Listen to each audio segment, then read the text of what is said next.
So very timely rin that you became the first female ambassador for guitar since Women's Month.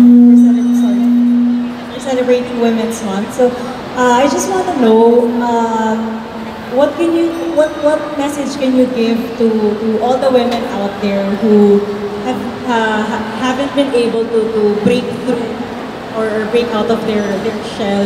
Siyempre, since 60 years na nga yung guitar and ikaw yung first female ambassador, of course, you serve as an inspiration to all women out there. So what can you say? Okay, Happy Women's Month sa ating lahat. Sa akin, siguro just wait for it. May mga bagay na hindi natin pwedeng madaliin.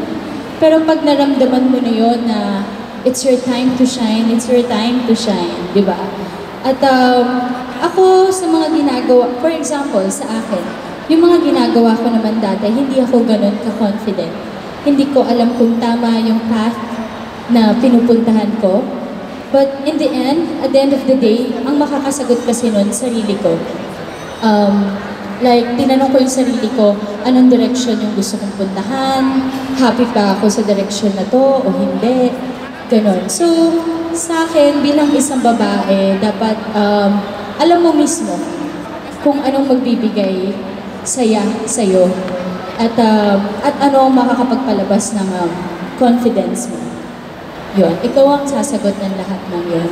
And always, be proud sa sarili mo at saka believe in yourself.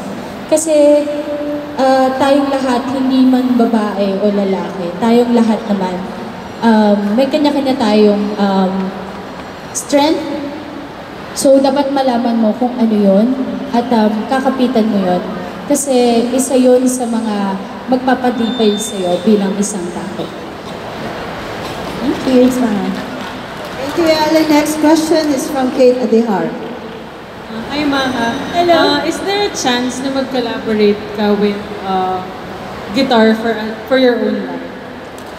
Hopefully. Ako, very open naman ako doon. So, sana, yung next contract, may ganun. Yung next contract, nandun na ako kaagad. Pero open pa ako doon. Siyempre, sino ba namang hindi may gusto nun, di ba? Lalo na, dapat ngayon, business-minded ka rin, di ba? Dapat hindi lang ako, nasa showbiz world ako, pero dapat hindi lang yun yung mundo ko. I need to try something new, which is, dapat hindi lang dun sa showbiz world, kundi outside, di ba? Para, if ever, kung ano man ang mangyari in the future, syempre nandyan, nagre-ready ka din. Thank you. Thank you, Kate. Next, we have Pink Siason of Pep.ph. Hi, Maha. Hi, Maha. Ayun. Ikaw yung isa sa mga pinaka-hardworking na celebrities that we know in showbiz. Can you just share yung top 3 things na nagpapasaya sa buhay mo ngayon? Of course, my family. Siyempre, sila yung pinaka-inspirasyon ko. Sila yung dahilan kung bakit grabe ako magtrabaho. And pangalawa, siyempre, yung mga supporters, hindi, walang etchos. Walang etchos. Hindi, na totoo. Lagi nilang sinasabi, ilang beses ko na sinasabi ito sa mga interviews na sila yung ako daw yung inspirasyon nila. Pero ang totoo, baliktad talaga. Kasi hindi naman siguro ako magtatagal dito sa industry na to kung wala sila. Kung hindi ako nai-inspire sa kanila. Okay, so isa sila sa mga happiness. Kilig na kayo. Okay. Pangatlo, pagkain. Pagkain. Kasi gusto kong kumain. I love to eat. Wala kang energy. Hindi ka magpapakapagod trabaho kung hindi mo kakainin kung ano yung gusto mo. Kaya kung ano yung gusto kong kainin, kakainin ko. Para may happiness ako magtrabaho. May pang-apat pa pero wala. 3 lang. Okay, thank you, Pink. Thank you. Next, we have one of our bloggers here, Bernard Santos. Hi, mga pag Hi! Thank you. My first question is, ano yung mga parang pwede mong mabigay na fashion tips sa mga kabataan, sa mga ka-age or yung tao in general? At sino yung mga influence mo sa fashion icon? Okay. Ako kasi, lagi ako, at sobrang fan ako ng mga fashionista dyan. Like, nandyan si Liz Uy, di ba? Chiara, is it Chiara Ferragani? O Shara? Italiano siya, si Chiara Ferragani. Ang dami, sobrang dami. Pero pag nandun na ako sa closet ko, ang sinasabi ko, lalo na kung walang work, sinasabi ko is, kung saan ako, dapat suotin ko kung saan ako comfortable. Kaya siguro nagtagpo, nagtagpo yung tadhana namin ng guitar, kasi ako si white shirt or black shirt. Yun lang ako lagi, and jeans. Kahit itanong yung mga taga Star Magic, pumupunta lang ako sa Star Magic office or sa ABS-CBN, just wearing plain white or black shirt. Kasi doon ako comfortable at feeling ko, yun yung maha. Yun yung real maha. Hindi yun yung, pag nakaayos na kasi ako ng todo, yun na yung glamorosang maha na nagtatrabaho. Pero pag nakita niyong naka-plain shirt lang ako, yun yung maha na siya na komportable, relax. Yeah. Thank you. Thank you. Thank you, Bernard. Next, we have Edo Dario of Push.com. Hi, Maha. Congratulations, Maha. Thank you. Question ko lang, can you describe, kasi sa World of Dance pa lang, parang isa ka sa mga inaabangan na nagde-dress up talaga, na nagsa-stand out sa style mo. Well, how will you describe, in your own words, yung unique style of fashion? Gusto ko maging honest po, thank you sa stylist ko, sa mga stylist ko. Kasi, talaga ako hindi ko susuotin yung mga damit na hindi ako comfortable, pero minsan yung mga stylist ko, as in, grabe sila mag-pull out ng clothes kasi naghahanap lagi ako ng options. Like, for example, sa Wildflower, hindi yun si Maha. That's my character. That's Ivy Aguas. That's Lily Cruz. So, kung hindi ko mafe-feel yung damit na suot ko na it's Lily Cruz, hindi ko siya susuotin. Parang kailangan ko makakonect dun sa outfit ko, dun sa isusuot ko. In World of Dance naman, hindi ko masusuot yung outfit na yon kung hindi ko nafe-feel na pag sinuot ko yung damit na yon. Hindi ko siya susuotin kung mafe-feel na judge talaga yung dating ko. Yung ganon. So, sobrang thankful ako sa mga stylist ko kasi yung effort, yung pagod, mag-pull out kahit sobrang gabi na, alam niyo yun. Pero, yun, hindi lang sa akin, kundi yung nakikita niyong fashionistang Maha. That's because of my Stylist Inc. Hello.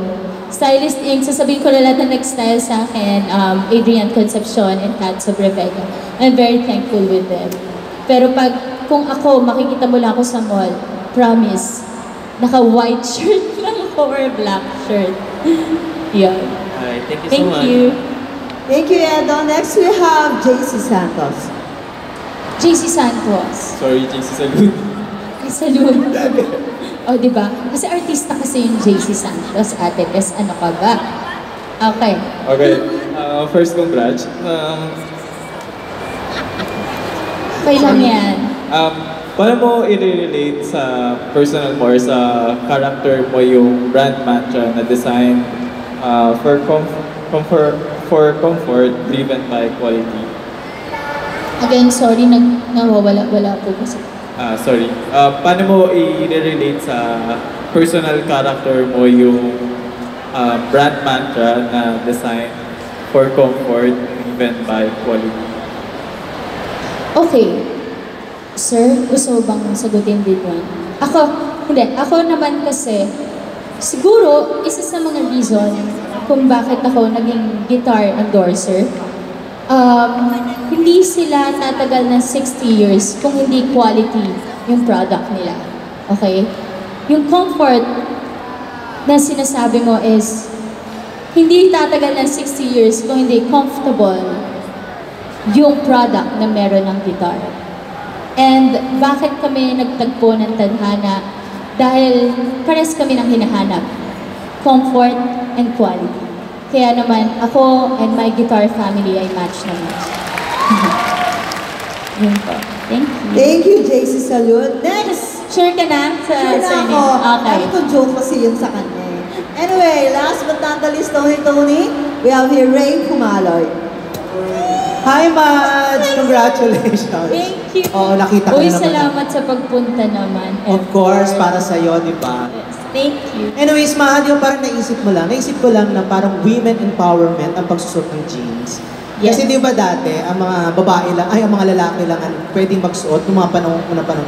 Pero ngayon, parang yung mga babae na rin nagsusot ng jeans. And tamang-tama rin naman dahil sa nakikita namin sa'yo, napaka-strong ng personality mo. Parang you're a woman of today, parang ganyan. Thank you. Saan ang gagaling tong confidence mo at lakas ng yung pagiging strong mo as a woman? Kasi ramdam na ramdam namin yun eh.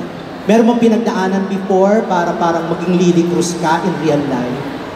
Ang layo pa rin kay Lily Cruz. Si Lily Cruz, grabe yung personality niya eh.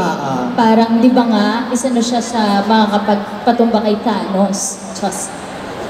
Anyway, saan ang gagaling? Siguro,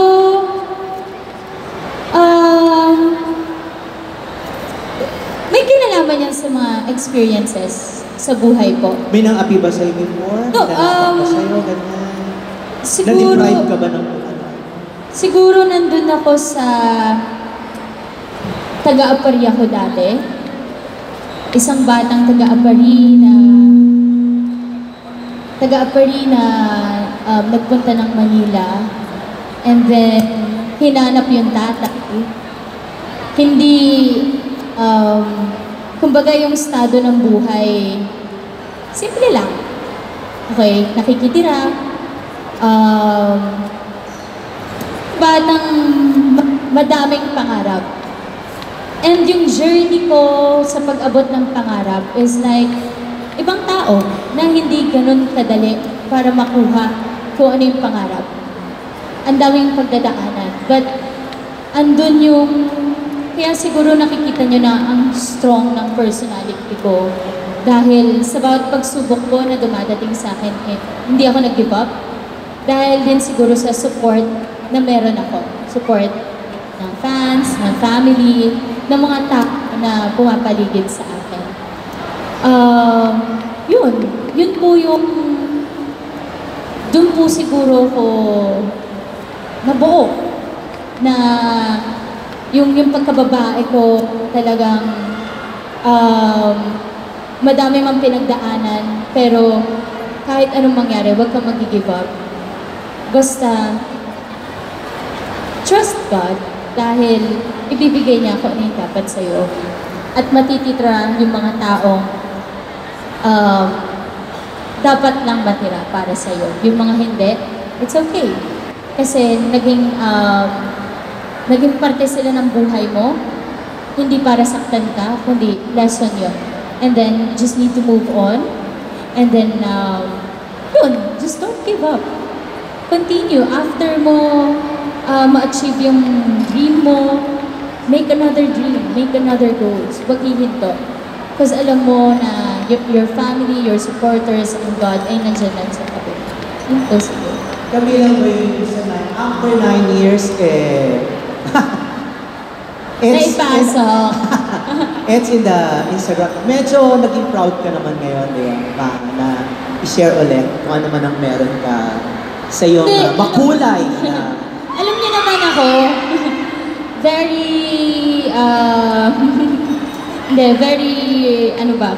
private ako pagdating sa personal life. But, I think, diba, minsan kailangan mong, hindi kailangan eh. Minsan dumadating yung parang,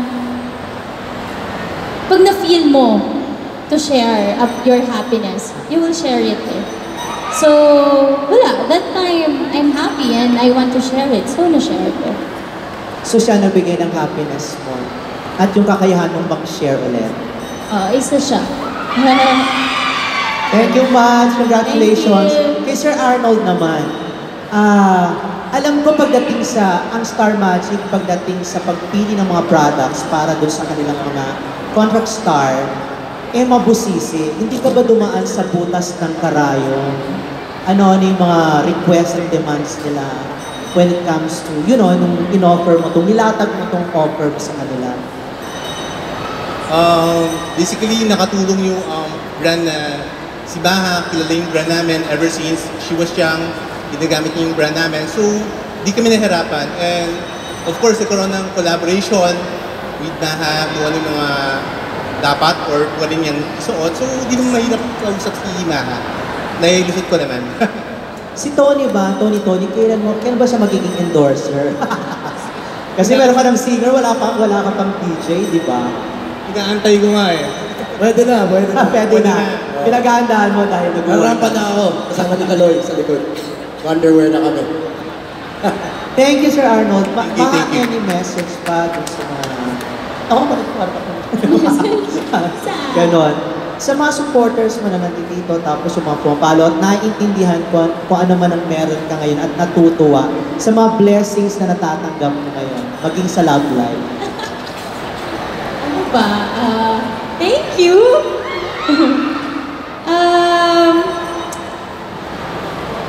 Siguro pare-parehas lang tayong naghintay. Dumating ang happiness na yun. And thank you sa pagtanggap ng happiness ko. At ayun, thank you sa support. Ano ba yun? Basta yun. Thank you. Thank you, Maha. Thank you, Guitar. Thank you, Tess. Thank you, Sir Arnold, Maji. Di ba mainit kanina? Umiinit ngayon? Oo nga. We're good, Tony. We're good? Alright. Kala ko, tatanong ni Mama Ray kung single si Arnold eh. We're good na kasi yung mga tanong ni Ray. Okay. Grabe. Parang uminit eh. Oo. Ha? And, Alright. thank you. Thank you. Round of applause for Sir Arnold. Thank you so much. Alright. You guys can go backstage muna and we'll call you in a short while. We will